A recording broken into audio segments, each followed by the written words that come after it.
Good morning అండి. Board అందుబాటులో లేని కారణంగా ఈరోజు క్లాసు ఇట్లా మీ ముందుకు వస్తున్నానండి.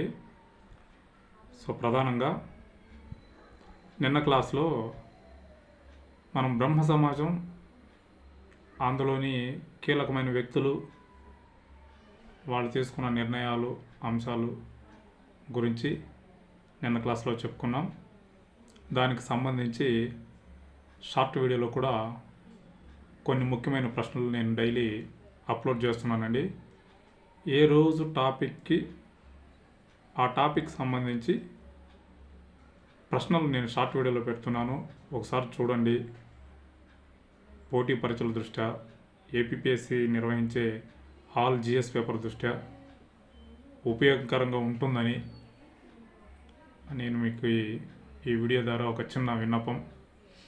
అలాగే ఇవాళ టాపిక్లో ఏంటంటే మనకు రెండో కాన్సెప్టు సాంఘిక సంస్కరణ ఉద్యమాల్లో ఆర్య సమాజం అన్నది ఈ టాపిక్లో కీలకమైన అంశం.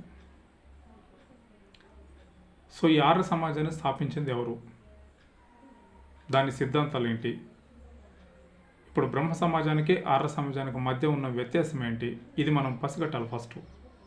అంటే మనకు పోటీ పరీక్షల్లో ఇలాగే ట్విస్ట్ చేస్తూ ఉంటాడండి.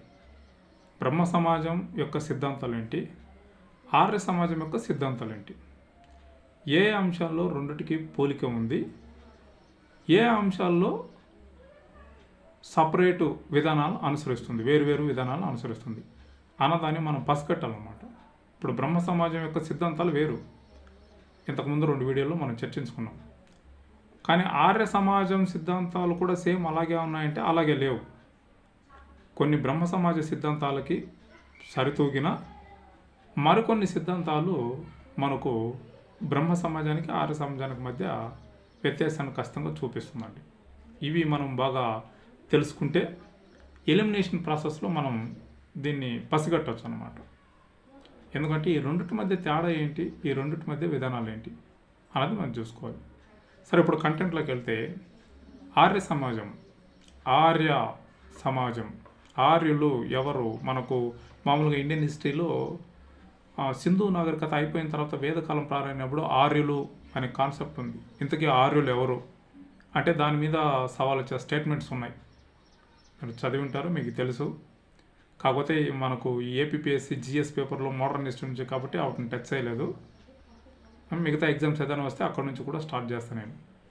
ఆర్య సమాజం అంటే భారతీయులు, ఒక కాన్సెప్ట్, ఒక స్టేట్మెంట్ ప్రకారం ఎవరు ఏంటి అన్న దాంట్లో ఇంతకీ ఈ ఆర్య సమాజం యొక్క ప్రధాన ఉద్దేశం ఏంటి, ఆర్య సమాజం యొక్క ప్రధాన లక్షణాలు ఏంటి, ఆర్య సమాజ స్థాపకుడు ఎవరు, ఆయన తీసుకొచ్చిన మార్పు ఏంటి, అది భారతదేశంలో ఎలాంటి పరిణామాలకు దోహదం చేసింది అన్నది మనకి ఇందులో బాగా కనిపిస్తుంటుందండి.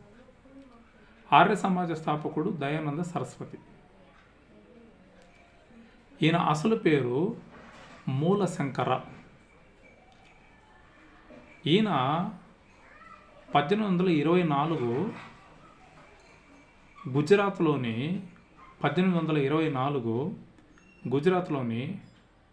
టంకారా అనే గ్రామంలో జన్మిస్తాడు.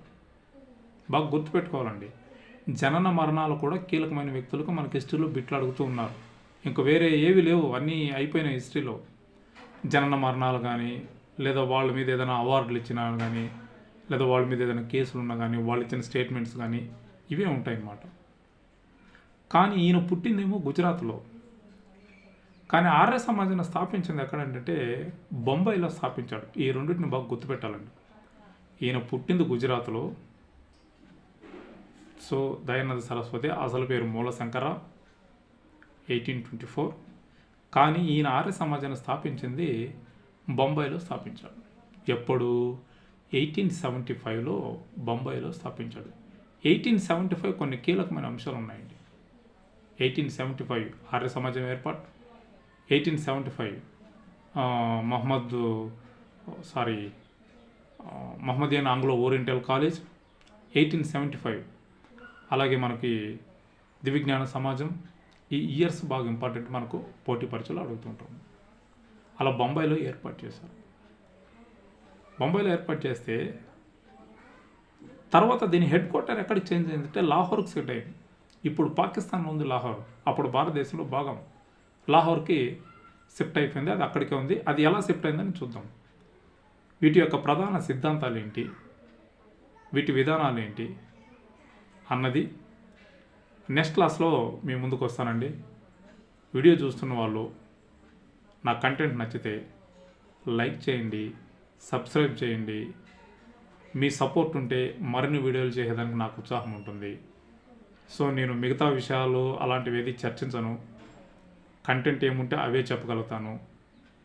కాబట్టి మీ సపోర్ట్ నాకు ఉండాలని ఆశిస్తూ, పోటీ పరీక్షలు ప్రిపేర్ అవుతున్న వాళ్ళకి మనకు ఏపీలో త్వరలో రాబోతున్నాయి పోటీ పరీక్షలకు ఉద్యోగ నోటిఫికేషన్లు. పోటీ పరీక్షలకు సంబంధించిన వాళ్ళ దృష్ట్యా నేను ఈ వీడియోనే చేస్తున్నాను. అది తప్పితే నేను వేరే కాన్సెప్ట్ ఏదంటే చేయలేదండి. సో కాబట్టి మాస్టర్స్ అండ్ మేడమ్స్, ఒకసారి నా వీడియోని చూసిన వాళ్ళు కంటెంట్ నచ్చితే లైక్ చేయండి, సబ్స్క్రైబ్ చేయండి. మరిన్ని వీడియోలతో మీ ముందుకు వస్తా. Thank you.